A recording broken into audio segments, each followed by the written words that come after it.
അള്ളാഹുവിൻ്റെ മഹാന്മാരെ ഇടപെടലുകൾ ചിലപ്പോൾ പ്രാർത്ഥനയിലൂടെ ഉണ്ടാകും, ചിലപ്പോൾ അവരെ മനസ്സിൽ ഉദ്ദേശിക്കൽ കൊണ്ടുണ്ടാകും.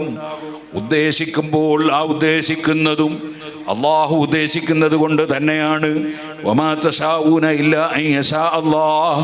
അപ്പോൾ അത് അള്ളാഹു അവർക്ക് ചെയ്തു കൊടുക്കും. അവർ പ്രാർത്ഥനയിൽ മുഴുകണമെന്നില്ല.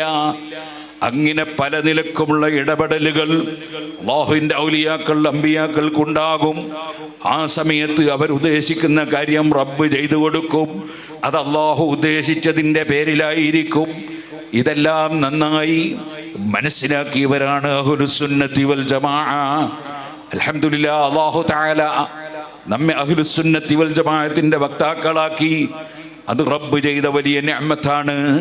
അല്ലാഹു അത് നമുക്ക് നിലനിർത്തി ആഖിബത്ത് നന്നാക്കി മരിപ്പിച്ച് സാലിഹീങ്ങളുടെ കൂടെ അല്ലാഹു നമ്മെ ഒരുമിച്ച് കൂട്ടി തെരുമാറാകട്ടെ.